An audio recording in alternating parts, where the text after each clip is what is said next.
Αγαπητοί μαθητές και μαθήτριες, γεια σας.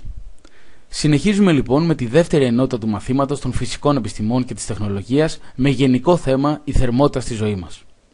Σήμερα θα παρακολουθήσετε το δεύτερο βιντεομάθημα, το οποίο εντάσσεται στο πλαίσιο των δραστηριοτήτων πριν από τη διδασκαλία και που έχει ως σκοπό του να αναδείξει τις αντιλήψεις σας σχετικά με την αξία του πετρελαίου στην καθημερινότητα του ανθρώπου. Ας ξεκινήσουμε λοιπόν με κάποιες γενικές πληροφορίες για το πετρέλαιο. Τα κοιτάσματα πετρελαίου δημιουργήθηκαν σε παλαιότερες γεωλογικές περιόδους, καθώς αμέτρητοι μικροοργανισμοί που αποτελούν το φυτοπλανκτόν, πεθαίνοντας, έπεφταν στον πυθμένα της θάλασσας όπου ζούσαν. Εκεί καταπλακώθηκαν από άμμο και πέτρες για εκατομμύρια χρόνια. Από πολλές περιοχές απομακρύνθηκε η θάλασσα και με τις προσχώσεις που έγιναν, η αρχική οργανική ύλη βρέθηκε σε πολύ μεγάλα βάθη. Λόγω της υψηλής πίεσης και θερμοκρασίας που επικρατούσε εκεί, τα αμόρια των μικροοργανισμών διασπάστηκαν και δημιουργήθηκαν νέα, πιο πολύπλοκα αμόρια, τα αμόρια των χημικών ενώσεων που αποτελούν πλέον το πετρέλαιο. Πόσο σημαντικό όμως είναι το πετρέλαιο στη ζωή μας? Για να δούμε πόσο σημαντικό είναι το πετρέλαιο στη ζωή μας, ίσως θα ήταν καλύτερα να κάνουμε ένα ταξίδι μέσα από μια κανονική ημέρα ενός μαθητή, από τη στιγμή που ξυπνάει μέχρι την ώρα που φτάνει στο σχολείο. Ας ξεκινήσουμε από το πρωί. Το πρωί λοιπόν θα ξυπνήσει από ένα μάλλον ήσυχο ύπνο. Εδώ ίσως ονειρευόταν την μπάλα ποδοσφαίρου που θα παίξει σήμερα στο διάλειμμα. Αφού σηκωθεί από το κρεβάτι, ελπίζοντας ο μπαμπάς ή η μαμά να έχει ανάψει τη θέρμανση για να μην έχει κρύο, πηγαίνει στο μπάνιο, βουρτσίζει τα δόντια του με μια οδοντόβουρτσα και φοράει τα ρούχα του και τα παπούτσια του, τα οποία βέβαια μοσχομυρίζουν χάρη στο καινούριο απορρυπαντικό με το οποίο τα έπλυνε η μαμά. Ενώ περιμένει για το γάλα του, το οποίο είναι αποθηκευμένο στο πλαστικό μπουκάλι, κάθεται σε μια καρέκλα. Ξαφνικά κοιτάζει το ρολόι στον τοίχο και βλέπει ότι έχει αργήσει. Πάλι θα φωνάζει ο κύριος Αντώνης, σκέφτεται, και φεύγει βιαστικά για το σχολείο. Στο δρόμο τώρα για το σχολείο θα πάρει το αυτοκίνητο, το ποδήλατο ή το λεωφορείο που θα τον μεταφέρει στον προορισμό του. Η μπάλα ποδοσφαίρου, η οδοντόβουρτσα, τα παπούτσια, τα απορρυπαντικά, το πλαστικό μπουκάλι, η καρέκλα, το ρολόι στον τοίχο, το λεωφορείο, το αυτοκίνητο, το ποδήλατο και πολλά άλλα.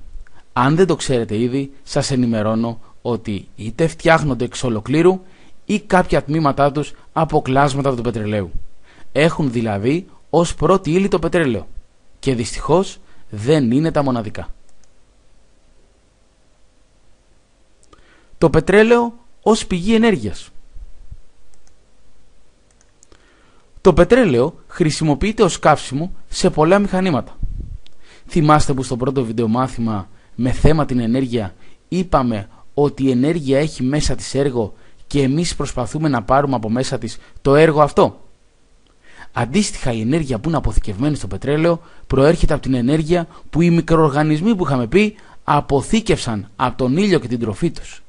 Στη διάρκεια εκατομμυρίων χρόνων και με τη βοήθεια της ενέργειας της γης, της λεγόμενης γεωθερμίας, τα αμόρια των μικροοργανισμών μετατράπηκαν στα αμόρια των χημικών ενώσεων που αποτελούν το πετρέλαιο. Όταν το πετρέλαιο καίγεται, η χημική ενέργεια που είναι αποθηκευμένη σε όλα αυτά τα αμόρια μετατρέπεται σε κινητική και θερμική ενέργεια. Χάρη σε αυτή τη μετατροπή πετάει το αεροπλάνο, ταξιδεύει το πλοίο, τρέχει το αυτοκίνητο και το φορτηγό, δουλεύει το εργοστάσιο και η βιομηχανία.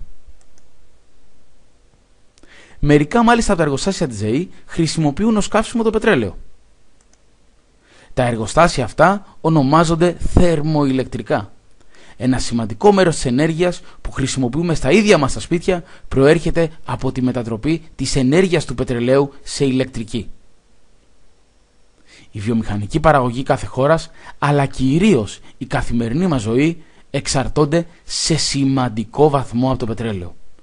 Η τιμή του πετρελαίου επηρεάζει άμεσα το κόστος πολλών προϊόντων. Όταν η τιμή του πετρελαίου αυξάνεται, τότε το κόστος όλων των προϊόντων που παράγονται από το πετρέλαιο ανεβαίνει, με αρνητικές συνέπειες για την οικονομία. Οι μετακινήσεις γίνονται δύσκολες και πολυέξοδες, καθώς το πετρέλαιο κίνηση και η βενζίνη ακριβένουν. Ειδικά όμως φέτος οι κάτοικοι της Ελλάδας αντιμετωπίσαμε ένα πολύ μεγάλο πρόβλημα λόγω της αύξησης της τιμής του πετρελαίου και συγκεκριμένα του πετρελαίου θέρμανσης.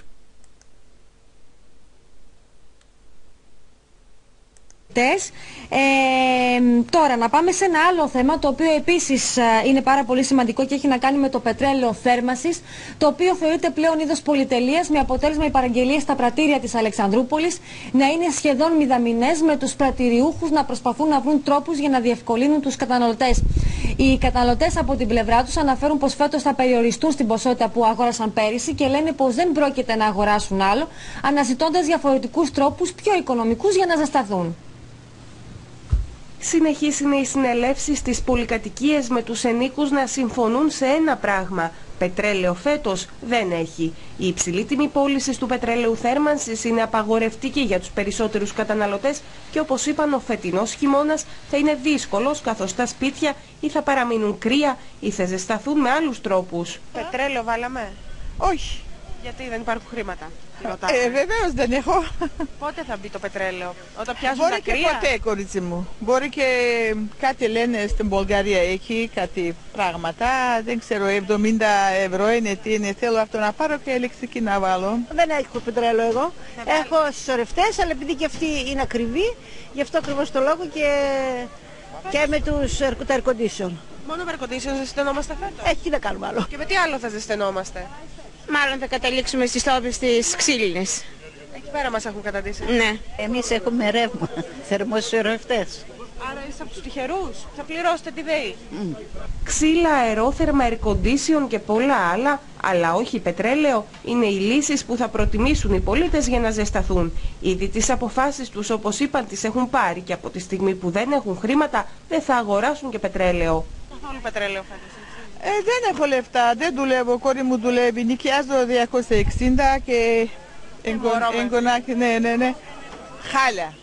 Μαύρα χάλια, κορίτσι μου. Πάρα πολύ χάλια. Εσείς πετρέλαιο? Όχι. Δεν θα βάλετε? Όχι. Κανείς δεν θα στην πολυκατοικία, εγώ να βάλω. Με τι θα ζεσταθείτε? Ό,τι άλλο με θερμοπομπούς, τι άλλο ξέρω κι εγώ. Τα χρήματα δεν φτάνουν, όπως είπαν. Περισσότερο τυχεροί είναι αυτοί που προνόησαν και πέρσι γέμισαν τις δεξαμενές πετρελαίου. Όταν τελειώσει και αυτό, άγνωστο τι θα κάνουν. Όχι, γιατί έχουμε περσινό, μάλλον δεν θα πάρουμε. Όσο κάψουμε από πέρσι. Ναι. Πού θα πάρω, κουρίτσι μου, δεν πήραμε, ναι. Δεν θα πάρουμε φέτος πετρέλαιο? Δεν θα πάρουμε. Και με τι θα ζεσταθείτε? Παπλώματα και κουβέρτες. Η θέρμανση των σπιτιών γίνεται από συστήματα κεντρικής θέρμανσης. Αυτά λειτουργούν με ζεστό νερό, το οποίο κυκλοφορεί στα θερματικά σώματα. Η θέρμανση του νερού γίνεται στους λέβητες, από καυστήρες. Στη χώρα μας όμως δυστυχώς χρησιμοποιείται ως κύριο καύσιμο για να ζεστάνει το νερό, για τη θέρμανση του νερού, το πετρέλαιο θέρμανσης. Υπάρχει άραγε τρόπος να αντιμετωπίσουμε μελλοντικά τέτοιες αυξήσεις στην τιμή του πετρελαίου χωρίς να φτάσουμε σε τέτοιες καταστάσεις? Κρατώντας το ερώτημα αυτό στο μυαλό μας, κάπου εδώ ολοκληρώνεται και το δεύτερο βιντεομάθημα. Σε αυτό το βιντεομάθημα ασχοληθήκαμε με το πετρέλαιο και την αξία του στην καθημερινότητά μας. Αρχικά θυμηθήκαμε πώς το πετρέλαιο δημιουργήθηκε μέσα στο χρόνο, καθώς και το από πού προέρχεται το έργο το οποίο κρύβει μέσα του. Στη συνέχεια είδαμε πόσο πολύ το πετρέλαιο και τα κλάσματά του επηρεάζουν τη ζωή μας σε όλες τις πτυχές της. Τελειώσαμε παρατηρώντας το πόσο το πετρέλαιο ως πηγή ενέργειας επηρεάζει τη ζωή μας και είδαμε ότι η εξάρτησή μας από αυτό είναι τέτοια που φέτος, όταν η τιμή του αυξήθηκε κατακόρυφα, αντιμετωπίσαμε πολλά, μα πάρα πολλά προβλήματα στην καθημερινότητά μας. Κάπου εδώ λοιπόν ολοκληρώνεται το τρίτο βιντεομάθημα. Στη συνέχεια μπορείτε να επιστρέψετε στο χώρο του μάθησης για να ολοκληρώσετε με την online εργασία που ακολουθεί. Καλή σας συνέχεια!